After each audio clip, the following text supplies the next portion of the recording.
I think it was huge. Utah's a good team. They played real well today, but I think it's a great confidence boost for our new group, getting a solid win like that, and winning the way we did, where we just had to grit it out and be tough, how we usually are. So, you know, it was huge for us, I think. Hey, JJ, where did that burst come from early in the second half and continuing on? I don't know. I didn't want to lose. I think that was it pretty much. I didn't want to lose. I wanted to set the tempo coming out. That's what we want to do as a team. You know, we played good defense in the first half, but we couldn't buy a basket in the first half or the second half.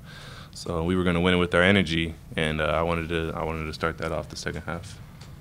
Thank you. You ended the last the preview press conference with kind of like a request for fans to come out. I don't think the stadium was quite at capacity, but the student section definitely was present. Can you describe the kind of lift you guys, all three of you guys, got from just the student section presence? I know when we were getting stops, I remember we came to the huddle. Coach said we on a 9-0 run, and right before that, it was like booming in there. Like you couldn't hear nothing. People trying to call out switches, trying to call out lefts, and I know I for sure couldn't hear none of my players on the team. So it was definitely a boost of energy for us on the court. JJ, thank you. The offense looked pretty stagnant at times. Didn't seem like there was a lot of movement. It seemed like guys were just kind of firing the lanes and throwing something up, hoping it fell. What did you make of the movement and just the offense's current state?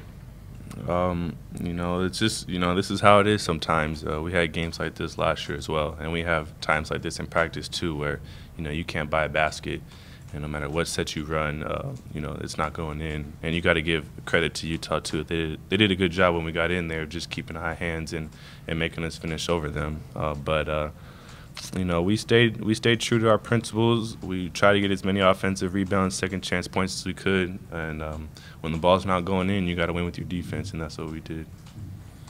What was it like to win against your It was fun. I mean, we've been talking about this for a long time now, and we were chittering, jibber-jabbing the whole game at each other. We were both guarding each other the whole game, so it was fun. And I'm. Was that the guarding him, or was that? Huh? Did you ask the official like I want to guard him, or was that? I kind of like nudged at it a little bit, and I guess he took it and let me guard him. JJ, last year the offensive identity of this team was probably X coming off of that high ball screen, and you guys went to that often in key possessions. What's the identity, do you think, offensively of this team, and is that still to be determined at this point? A little bit to be determined, but you know, I think that tonight wasn't a real showing of what our offense is. We have a really well-balanced offense. You know, we could throw it into Angelo, and who can go 4 for 6. We have a lot of guards who can score and run those pick and rolls. So I think we have a much more well-balanced offense this year, and this game today wasn't really telling of what it really is. So in time, it'll show itself. But yeah, I think our offense is well-balanced. Yeah, I think it's only the second game, so people are still trying to figure out their roles and figure out what they're good at on the floor. I mean, we're fairly new with each other as far as the freshmen coming in and Angelo playing with us out there on the floor. So I think it's a comfortability level and knowing where everybody is going to be at on the floor. I mean, I know last year we knew X was going to get the ball, and this year we know that multiple people are going to get the ball. So I just think with a couple more games under our belt, we'll definitely have identity. Angelo, you had a couple big buckets there in the second half that really got the crowd ignited. Saw you pumping your fist.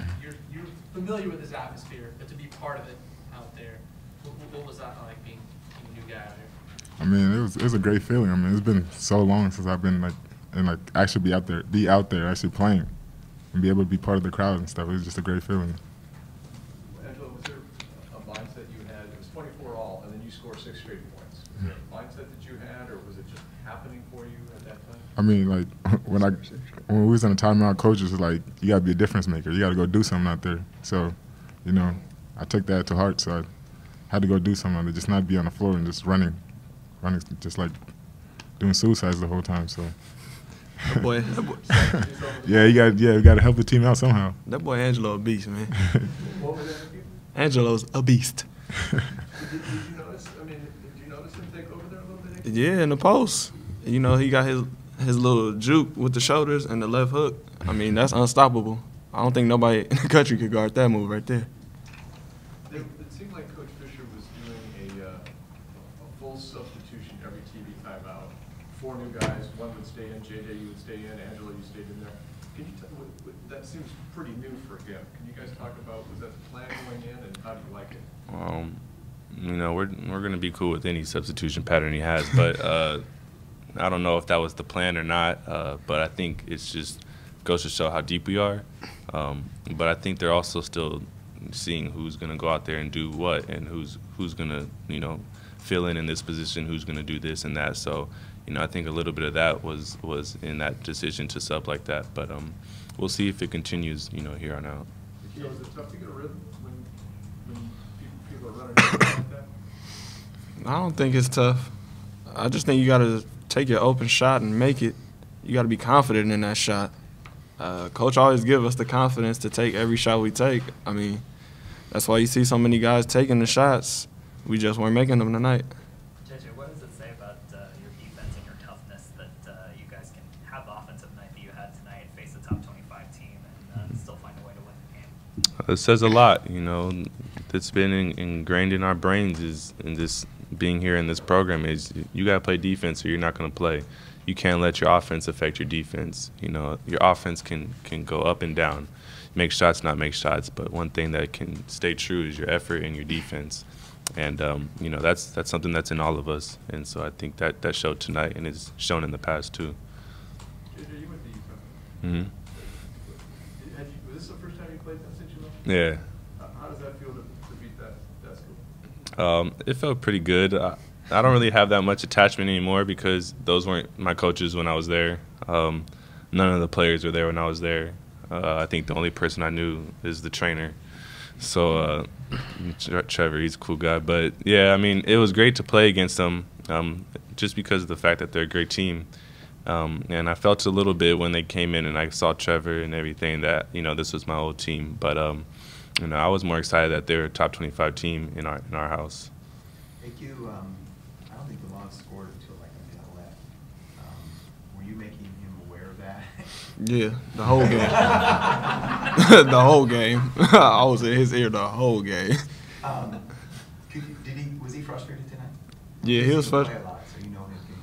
I mean, he's not going to show the frustration, but I know that going 2 for 13 is not going to feel good. And I definitely made sure he knew. If it wasn't for that foul 3 at the end, I think he would have had like maybe 2 points. So I know I was just trying to make sure he did not score. Talk a little bit about Aqeel. It looked like he started the game kind of jittery, kind of nervy, but obviously he made the 2 big free throws at the end.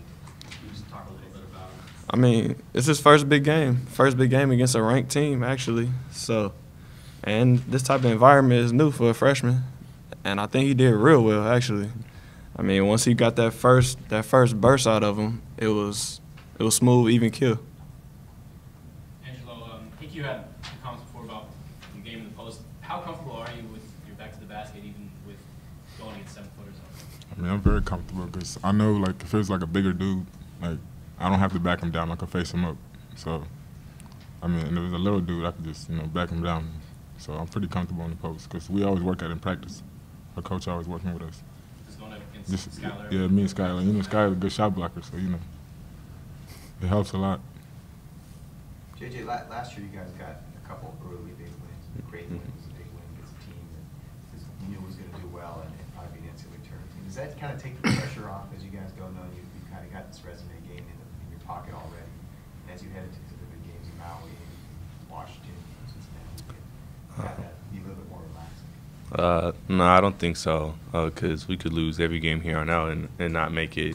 So, you know, it's great that we got this win as a resume builder, but I think it's even greater for our confidence and for how we feel about our team. But, no, we're not going to relax. We know that we got really big games coming up, and we got some tough road games this year, so there's no time to relax yet. Aqeel, I think you guys in the press conference before this said you guys have learned a lot about yourselves Mm-hmm. in this game. What'd you learn?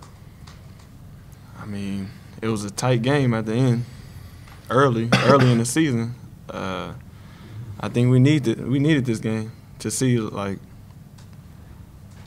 how we were going to come together at the end. I know a couple times at the end we all came together and like JJ specifically said, "Yo, we need to get this stop. Let's get this stop, fellas." So I think that was pretty good for our confidence to know that we could win a game down the stretch.